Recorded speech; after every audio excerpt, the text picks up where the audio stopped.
Hello, my humans. Alex, your host here on Guruniverse, here with your weekly moon phase briefing. It's for the new lunar cycle, right? Or a current lunar cycle. All right, so we are in the full moon in the sign of Libra. And our full moon will occur at approximately at 9 a.m. tomorrow, Mountain Standard Time, in the sign of Libra. So we're going to continue on in Libra, balancing justice. Yes, we got this. Let's remember though, those scales, they shift. They're not, I don't know, you think those old timey scales, you put something here, this one. So it takes some finessing to get them to balance the way we need them. So let's remember that when we're trying to apply the balance. It's not gonna always just go right, especially first times. Might take some time. All right, so it's a super pink moon. I don't know if you guys noticed, but the moon is super close. I was using a telescope that Kimber's mom gave me. Oh, incredible. It's like right there. And I couldn't figure out why it was so close, but it's a super moon. And that means, I was reading before, you know how the moon orbits us. Well, I always thought it orbited in a round circle. It actually does an elliptical. So here's the Earth, and it's going around. Let's see, how can I do that? It's not going like this. It goes like this. So when it's super close like this, a super moon, it's because it's on the angle that is small like this, not long like this. So I learned that on a NASA thing, an article I read. My mom sent it to me. I never knew. I found it quite incredible to find that out. All right, so let's see what we got here. And despite its name, it's actually not pink. I would love it. Wouldn't that be awesome if it was pink? It's actually named after a plant called the moss pink or pink moss. And it is native to eastern US. And it's an early springtime blossom. So it might be blossoming right now.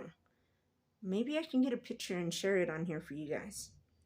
All right. And also I'm trying this I'm recording from my phone opposed to doing it live. Because I want to see if I can attempt to upload this to YouTube as well. And see if we can get some editing done. But we'll find out, because we got Guruniverse on YouTube now. So, fingers crossed, yeah. All right, so our new moon occurred on Friday, April 1st in the sign of Aries, which was pertaining to self and making ourselves a priority. We were sprinkling them seeds, planting them. Bully just bonked the thing and almost just came at me. You guys saw. Freaking Bully. She got scared. I tapped her. She has that cone so she can't see me. Oh, poor Bully. Come here. It's all right, Bebitas. It's all right. Yeah. She got scared. It was like something jumped out at her. All right.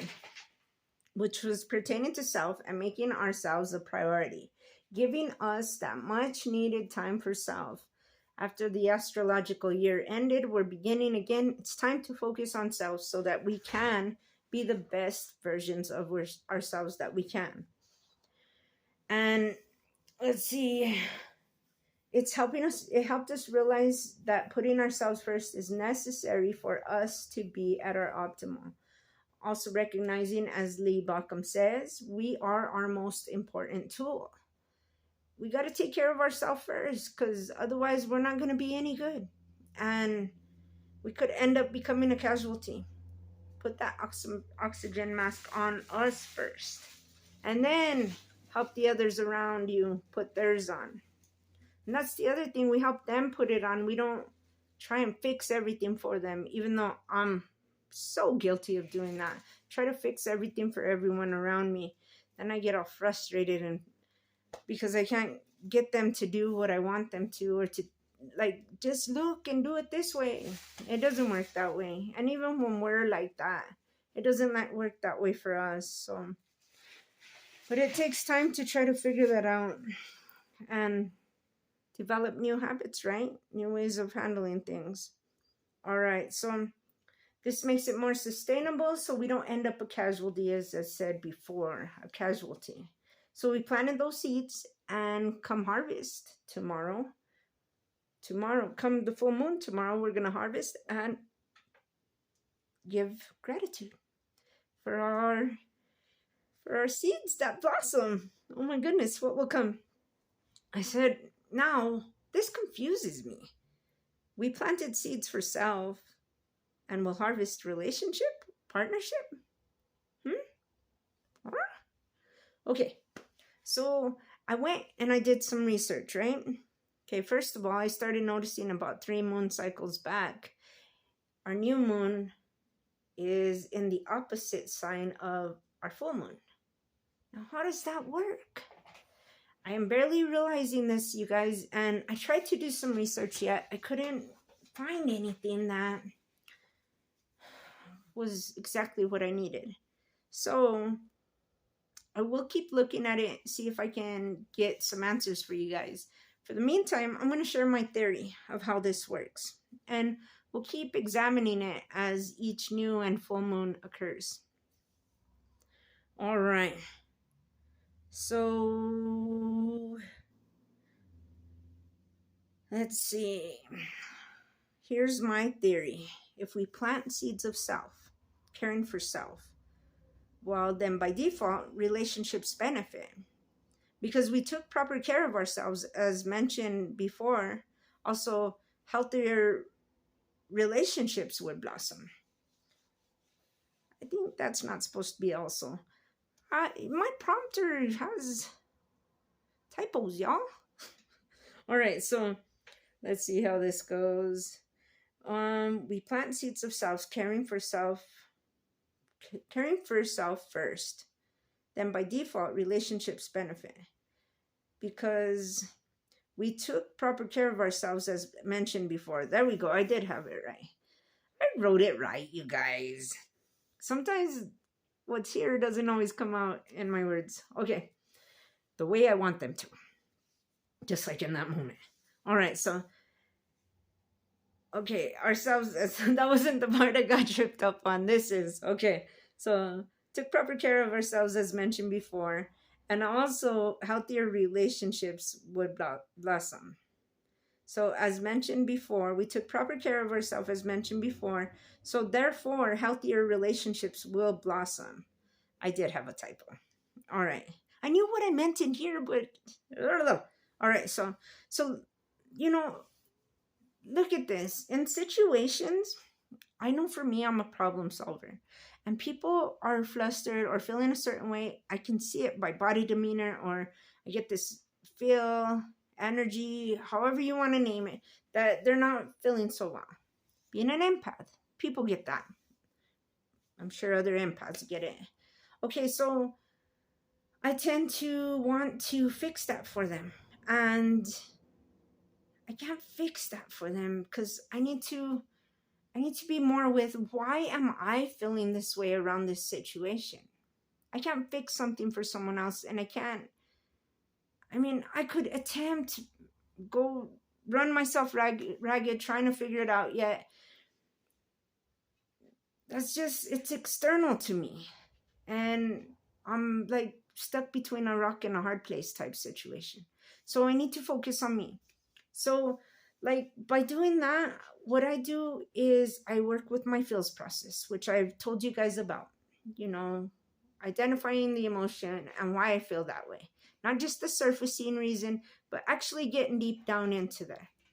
And I've been developing that process by tools that I've learned from counseling, from other people like Lee Bauckham, Paul Colliani, motivational speeches. There's people like Steve Harvey.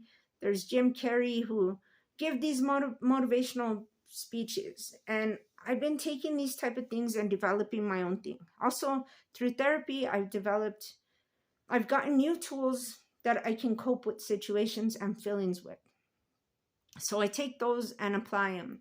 And it helps me be with the emotion and understand the emotion, why I'm really feeling that way. I've shared those things with you, especially last week. I shared some that I kept even getting stuck in this cycle, even though I know I just sometimes still reach for old tools, or I just don't know how to do them. I don't know. I read this post the other day. A friend of mine had it on her Facebook post that if we go into a room and we move an object to a different part of the room, we've had that in that place for years, but yet we move it to another place because we like it better, whatever reason. Many a times we'll find ourselves going back to that same place to get that to get that object, even though we know we moved it. So the same thing happens with these new tools that we're learning how to use. We keep going back to the same place and grabbing that same tool, but it's not how we do it anymore. We want to use the other tool. Or maybe it's in a new location. Maybe my metaphor is not going quite right, but you guys get the gist of it, I'm sure. You know, it's going to take time to get used to using that new tool in that new area. New areas, that's a good one, right? Because not all situations are the same. So it's going to take time. We need to be easy on ourselves. Okay, so if I take the time to work on myself first, utilizing my process, finding ways to do it different, understanding that it's going to take time, be gentle with myself, the relationships around me are going to benefit just by default, because I'm changing me. I'm changing that human in the mirror. And Michael said it, right? We got to start with that human in the mirror. We got to be that change that we want to see. And by default, everything around us is going to help. It's going to change. And I like that.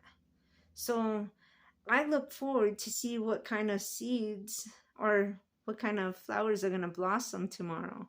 I'm going to give thanks, and it definitely just my perception on things has really been opened. So I see things differently. I don't quite have to let go of who I am or myself to help others. And I don't have to drop them and leave them behind to focus on self. I can find that nice middle ground of where they work together, just like right now. We focused on self, and now we're about to come into relationships. How are they going to blossom and flourish? I think that's quite incredible. If you guys have any of these stories to share, please share them with me. Also share them with the group. That's what we're all here for, is to help each other, support each other, and move forward. Love, strength, and healing sent to all of you. I thank you for being here with me. I'll see you next time.